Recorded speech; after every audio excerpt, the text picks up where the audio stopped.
released today. And I saw this commercial yesterday on social media. I thought it was so cool. There's a shot when she's in the locker room and she opens her eye and it like turns into what looks like a snake eye, but when you zoom in, it's actually the Kobe logo. Remember when Nike's app flatlined at 10 a.m. sharp and sneakerheads everywhere started pounding their phones like arcade buttons? That wasn't a software glitch. It was the Caitlin Clark effect, detonating in real time.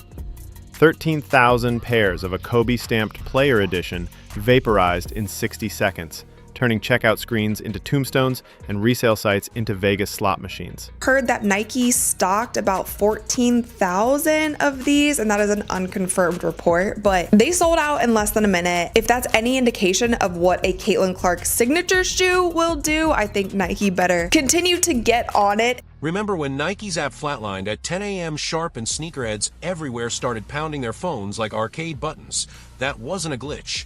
It was the Caitlin Clark effect detonating in real time. 13,000 pairs of a Kobe stamped player edition vanished in 60 seconds, turning checkout screens into tombstones and resale sites into Vegas slot machines. Nike finally delivers Caitlin Clark PE. Is this the first Caitlin Clark exclusive Nike commercial since she's entered the WNBA? I know she's made a cameo here, she's made a cameo there, she was featured as part of this rollout here, featured as part of this rollout there, but is this our first official Caitlin Clark solo commercial since she has joined the... No brand survives on emotion alone, not even the feeling you get when you lace up greatness. Caitlin Clark has turned that emotion into sales at a pace unseen since the Jordan era of the 90s. By contrast, Aya Wilson's line appeals to a more niche audience, one that values representation. It's meaningful, yes, but not scalable at the same velocity. Sources say former Nike marketing exec Jordan Rodgers publicly criticized the company for sleeping on Clark while its stock hit a 5-year low. Imagine watching your stock options vanish while the biggest game changer in sports sits underused on your own roster. It's like discovering oil in your backyard and watering the grass instead. Now, Nike's internal memo lists Clark-driven server stress tests as a KPI. Translation: make sure the site doesn't crash when her signature shoe finally drops. The pivot is both a confession of past misreads and a bold bet on Clark's limitless ceiling. Wilson, understandably, isn't happy. She's posted cryptic tweets about respect, amplified comments framing Clark as privileged, and watched public opinion slowly turn against her. The backlash even painted Nike as complicit, accused of fueling division through its silence. In another world, one press release. Both athletes have signature shoes coming soon. Stay tuned might have calmed the storm. Instead, the silence left a vacuum, and the internet filled it with wildfire takes. So, what does this mean for Wilson's line?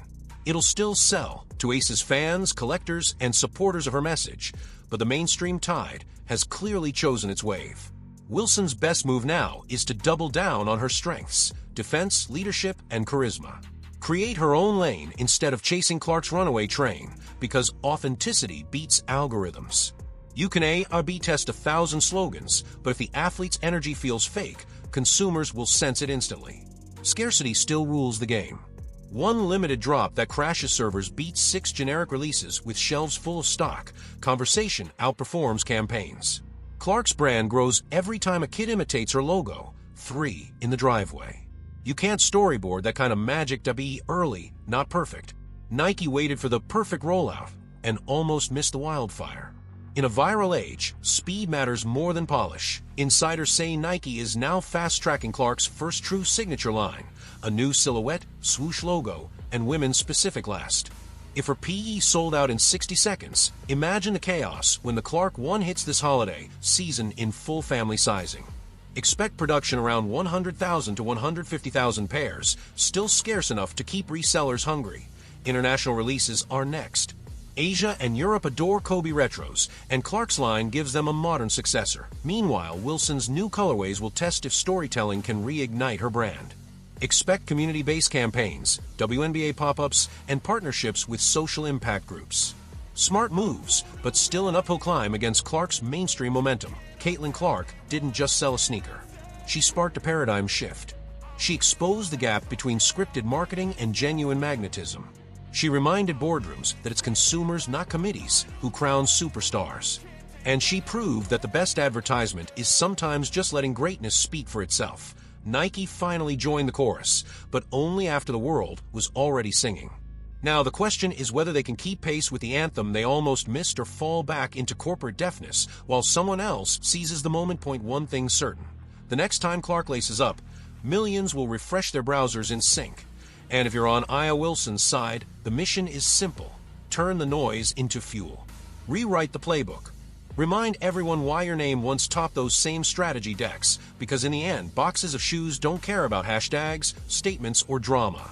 They care about flight. Right now, Caitlin Clark is airborne, and everyone else is racing to catch a ride before she disappears into the stratosphere. If you're here for the rise, smash that subscribe, tap the bell, and drop a basketball emoji in the comments so the algorithm knows who really runs the court. Felt like across the board this commercial was a 10 for 10, and a lot of people have been getting on Nike because they don't feel like they have been promoting Caitlin as much as they should. But I will say we have to give credit where credit is due. I feel like in the past month or so they have been tweeting about Caitlin more, and then obviously with this shoe release they made this super sick commercial to So Nike finally blinked. They greenlit a limited run of the Caitlin Clark x Kobe PE and teased it for 5 minutes. That's all it took for the internet to lose its mind. When launch day hit, the SNKRS app waved the white flag faster than you could say "Got M." Shoppers flooded social media with screenshots of error messages, while bots celebrated like they just won the lottery. Retail. $190. Resale? $600 before most people could even refresh StockX. Nike released the shoe this morning for $190. That was the going rate for the signature sneaker. Now, I'm here to tell you, as you guys can see right here on Google, just type in Caitlin Clark Kobe 5. StockX, currently right now, they're going for $345. On GOAT, they're going for $386. And Flight Club, you're looking at $375. Must mind you, these sneakers was just released a few hours ago. These sneakers were retail for $190. The video exploded overnight, pulling in millions of views. Sneaker blogs rated it a perfect 10 out of 10. Ad industry veterans called it long overdue. And kids, they just called it fire. For once, Nike finally looked like it understood the assignment. Feed the phenomenon, don't force it. Still, the timing revealed an uncomfortable truth. It took countless quarters of chasing artificial hype before the market dragged the swoosh, kicking and screaming, to the obvious conclusion. It's all respect for A'ja Wilson. I don't want to hear her opinions. I don't care what she has to say from this point on.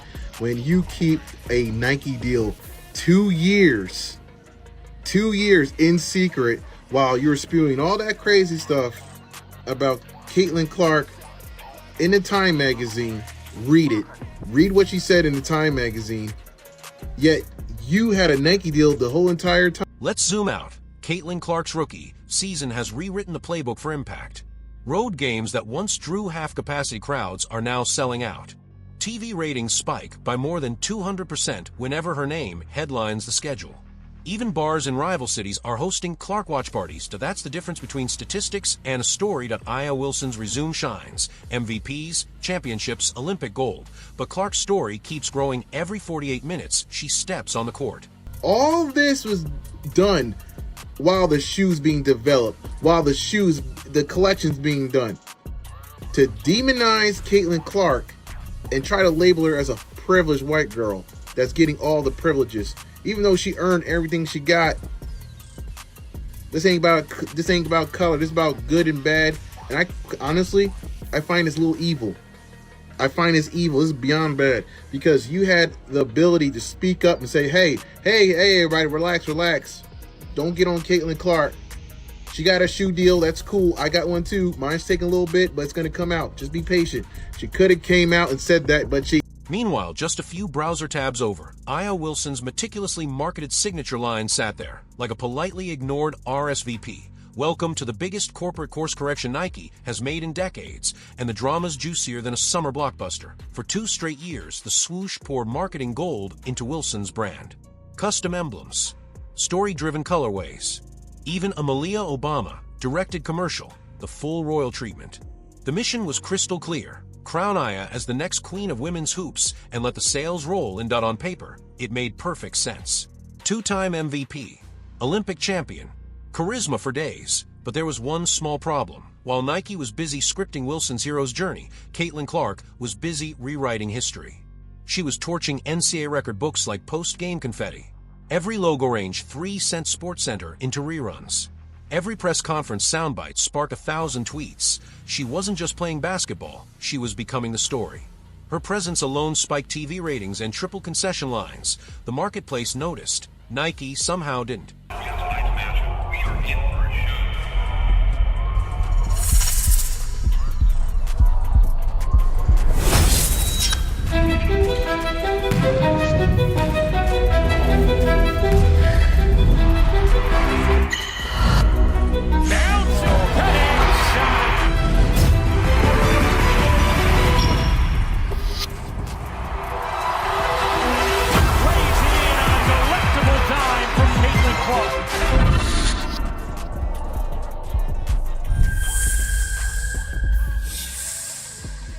Fast forward to draft night. Clark signs an 8-year, $28 million endorsement deal, but still no standalone sneaker. Instead, she laces up repurposed Kobe 5s.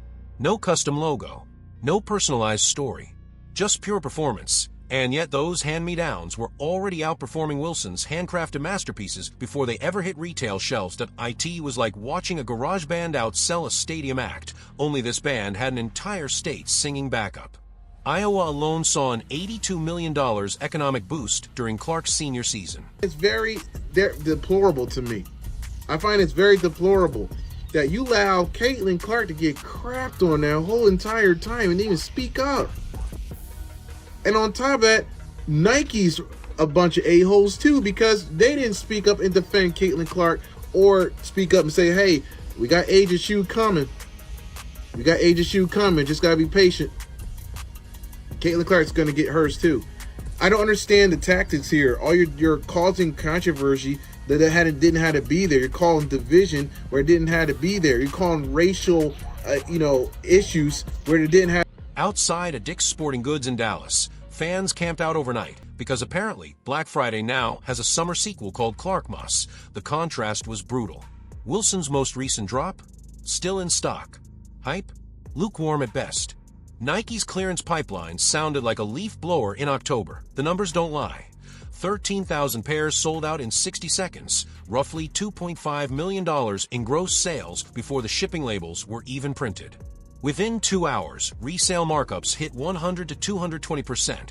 Google Trends showed Clark searches outpacing Wilson by 8 to 1 on release morning.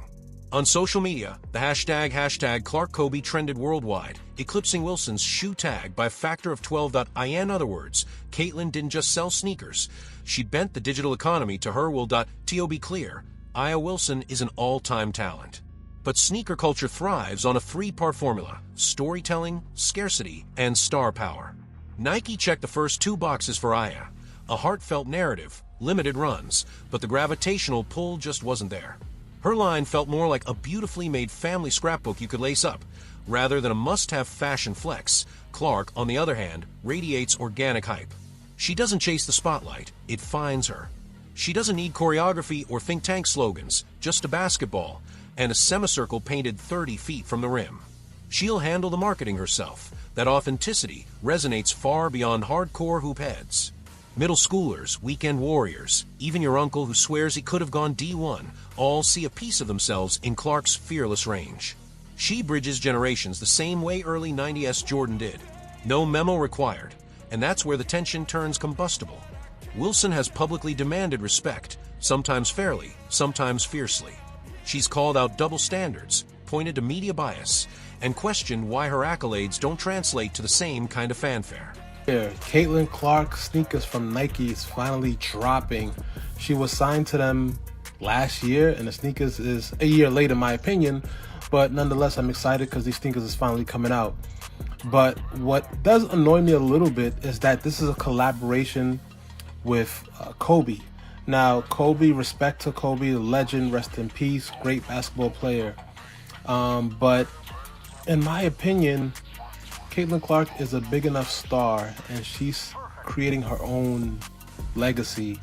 So I feel like, at least for her first sneaker, it shouldn't be a collaboration with any other player, dead or alive, in my opinion. I feel like Caitlin should have, for her first shoe, had her own original. When Nike pivoted toward Clark, it felt like a corporate betrayal to Wilson's camp. But from a profit and loss perspective, Nike was bleeding potential revenue by not backing the biggest attraction in women's sports. Maybe ever. To make matters worse, reports surfaced that Wilson already had a quiet Nike extension in her back pocket, even as she criticized Clark's privilege. That revelation sent social media into DEFCON 1. Fans began taking sides. Hashtags turned into battlegrounds. And brand managers suddenly found themselves refereeing a culture war they never intended to host. Then came the new spot. The locker room lights flicker. Clark's eyes snap open. Kobe's logo flashes, sharp like a serpent's pupil. And then boom, 30 seconds of pure cinematic swagger. No voiceover, no moral lesson, just raw performance and promise.